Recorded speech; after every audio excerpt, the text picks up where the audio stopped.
लीजिए सुनिए। अयोध्या सिंह उपाध्याय हरिऔध के लिखे उपन्यास अधकिला फूल की 12वीं पंखुड़ी मेरी यानी समीर गोस्वामी की आवाज में।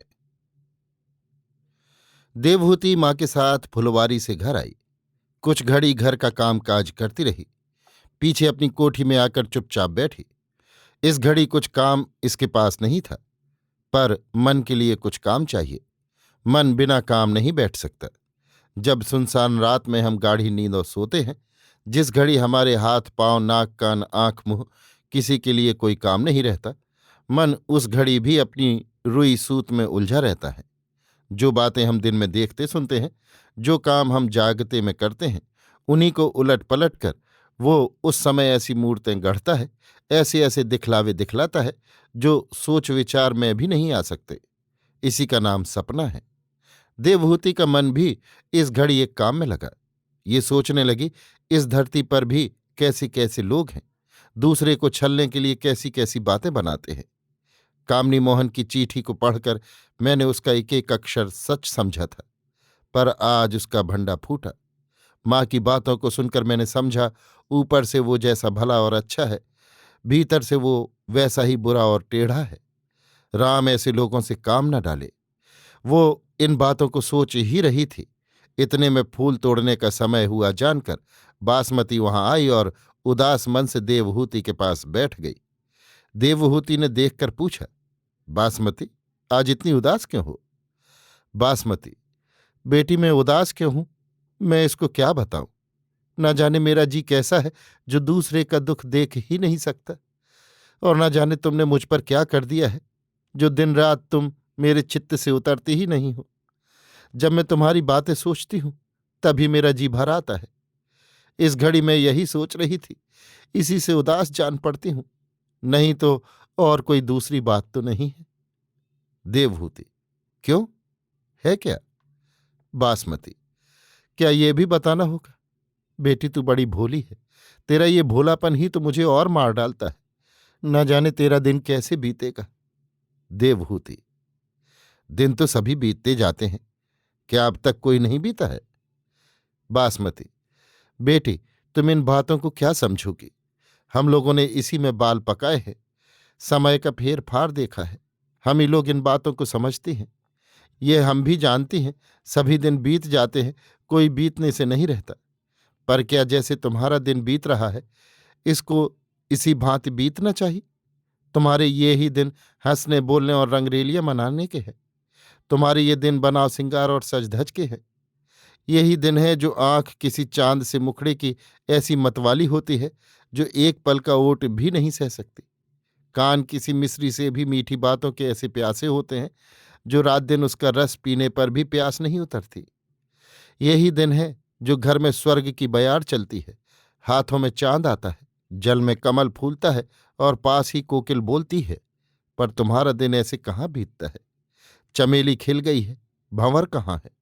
तारों से सजकर रात की छवि दूनी हो गई है, पर उसका मुंह उजला करने वाला चांद कहाँ है। तुम्हारा जो बन बन का फूल हो रहा है, जो सुनसान बन में खिलता है और वहीं कुम्हला जाता है।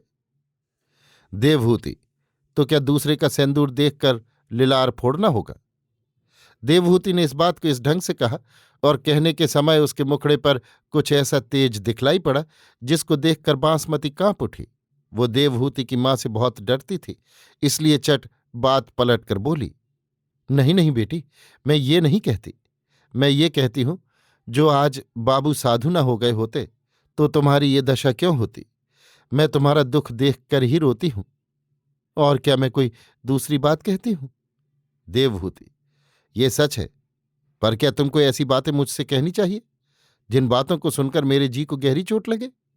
तुमको तो ऐसी बातें कहनी चाहिए जिससे मैं अपना दुख कुछ घड़ी भूल जाऊं, मेरा जी कुछ बह ले। बासमती, बेटी मैं बहुत सीधी हूं, काट छांट नहीं जानती। तुमको देखकर जो दुख मुझको होता है उसको मैं तुमसे कह देती हूं, पेट में नहीं रखती। देवहूति, मैं ये नहीं कहती, पर वैसी बातों को सुनकर मेरे जी को बहुत बड़ी चोट लगती थी, इसीलिए मैंने तुमसे आज ये बातें कहीं, नहीं तो क्या काम था। देखो बासमती, इस धरती पर हंसने बोलने रंगरेलियां मनाने अच्छे गहने कपड़े पहनने प्यार करने और कराने ही में सुख नहीं है। और बातों में भी सुख है। जिसका सुहाग बना है, जिसका जोड़ा नहीं बिछड़ा है, जिसका पति आंखों में बसता है, कलेजे का हार है, वो रंगरेलियां मनावे, हंसे, बोले, अच्छे गहने कपड़े पहने, तो उसके लिए सब सजता है। जो वो ऐसा ना करे तभी बुरा है। जो जो बातें एक दूसरे के सुख के लिए भगवान ने बनाई हैं, अपनी और अपने पति की भलाई के लिए उनको काम में ना लाना, भगवान की चलाई हुई बातों के मिटाने का जतन करना है। हमारे यहाँ पोथियों में लिखा है, पति स्त्री का देवता है। सच है, जो जिसका देवता है वही उसका सब कुछ है। स्त्री का पति ही सब कुछ है। जैसे बने उसी की होकर रहना चाहिए, इसी में सब सुख है। पर जिसका भाग फूट गया है, जिसका जोड़ा बिछुड़ गया है, जिसके सर का सेहरा उतर गया है, उसको इन बातों में सुख नहीं है। इन बातों को जी में लाना भी उसके लिए पाप है। उसके लिए सुख की दूसरी ही बातें हैं। इस धरती पर कितने बच्चे ऐसे हैं जिनकी माँ नहीं, कितने बाप हैं जिनको बेटी नहीं, कितने भाई हैं जिनकी बहन नहीं, कितने रोगी हैं जिनकी कोई सेवा करने वाला नहीं, कितने दुखिया हैं जिनका कोई आंसू पोंछने वाला नहीं, कितने भूखे कंगाल हैं जिनको कोई सहारा देने वाला नहीं। क्या बिना माँ के बच्चों को पालने में, क्या बिना बेटी और बहन के बाप भाई को धर्म की बेटी और बहन बनाने में, क्या रोगियों की सेवा करने में, दुखियों के आंसू पोंछने में, भूखे और कंगालों को सहारा देने में सुख नहीं है? बहुत बड़ा सुख है। और इसी सुख की खोज ऐसी स्त्रियों को करनी चाहिए।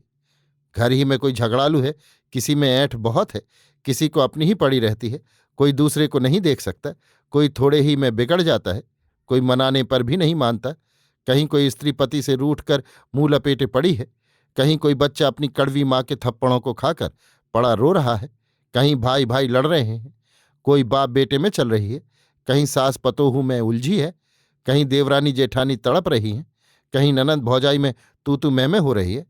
इन सब से एक रस बरतने में, समय समय पर सबकी संभाल करने में, उलझते को सुलझाने में, बिगड़ते को बनाने में क्या सुख नहीं है? और क्या हमसे स्त्रियों के लिए इस सुख से बढ़कर कोई और सुख हो सकता है? ये सुख ऐसा वैसा सुख नहीं है। इस सुख के मिलने पर ऊसर में गंगा बहती है, अंधेरी रात में चांद उठता है, जलती दोपहर में ठंडी पवन चलती है, घूर पर पारस मिलता है, उकठा हुआ काठ हरा होता है और रेतीली धरती पर वर्षा होती है। मैं इसी सुख की खोज में हूं। इस धरती पर अब मेरे लिए कोई दूसरा सुख नहीं है। पति वाली स्त्रियों के पास बड़ा झंझट होता है। सबसे पहले उसको पति की सेवा टहल और संभाल करनी होती है, क्योंकि सबसे बड़ा धर्म उसका यही है। इसलिए वो जैसा चाहिए वैसा इस सुख को नहीं पा सकती। हमारी ही ऐसी स्त्रियां इस सुख को ठीक ठीक पा सकती हैं। पति के संग स्त्रियों का कुछ स्वार्थ भी रहता है, इसी से उनके सुख में कभी कभी दुख की झलक भी पाई जाती है। पर जिस सुख की बात हमने कही है, माँ कहती हैं, इसमें स्वार्थ की छूत नहीं रहती, इसलिए इसमें दुख का लेश भी नहीं रहता। इसी ढंग का सुख कोई कोई पति वाली स्त्री भी पाती है, पर वे ही जो सब स्वार्थों से मुंह मोड़कर पति की सेवा टहल करती हैं। बासमती देवहूति की बातों को सुनकर भौचक बन गई और उसका मुंह तकने छोड़ उससे फिर कुछ कहते न बना। इसके पीछे दोनों फूल तोड़ने के लिए चली गईं।